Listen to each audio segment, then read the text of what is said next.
بسم اللہ الرحمن الرحیم۔ مخلص رشتوں کو مجبوری میں بھی ضائع نہ ہونے دو، کیونکہ مجبوری تو ختم ہو جائے گی لیکن رشتے دوبارہ نہیں ملیں گے۔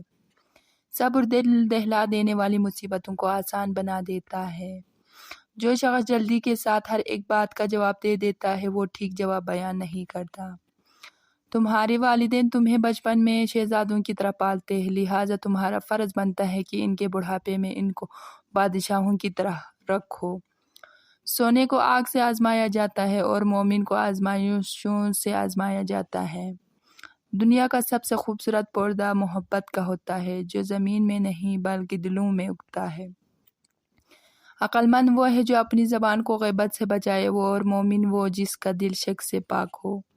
جو حق سے منہ موڑتا ہے تباہ ہو جاتا ہے۔ جب تمہارے دل میں کسی کے لیے نفرت پیدا ہونے لگے تو فوراً اس کی اچھائیوں کو یاد کرو۔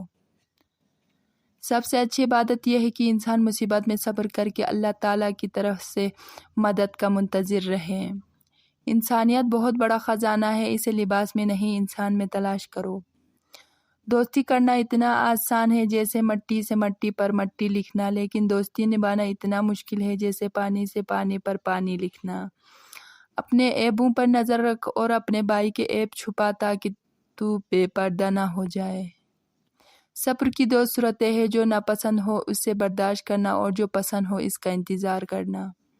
5 چیزوں کی 5 جگہ پر حفاظت کرو، محفل میں زبان کی، بازار میں آنکھ کی، نماز میں دل کی، دسترخوان پر پیٹ کی، نگاہ میں حیا کی۔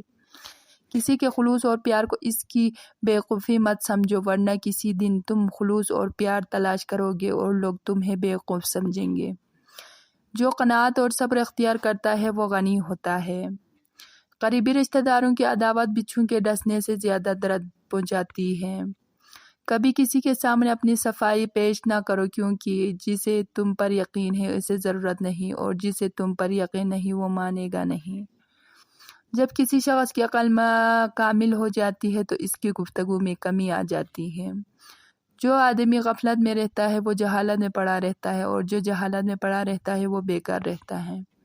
جب کوئی دوست تمہیں اپنا راز بتائے تو یہ سمجھ لینا کہ وہ اپنی عزت نہیں امانت دے رہا ہے، اس میں کبھی بھی خیانت نہ کرنا۔ نصیحت دوسروں کے حال پر غور کرنے سے حاصل ہوتی ہے۔ اخلاق وہ چیز ہے جس کی قیمت کچھ نہیں دینی پڑتی، ہاں مگر اس سے ہر انسان خریدا جا سکتا ہے۔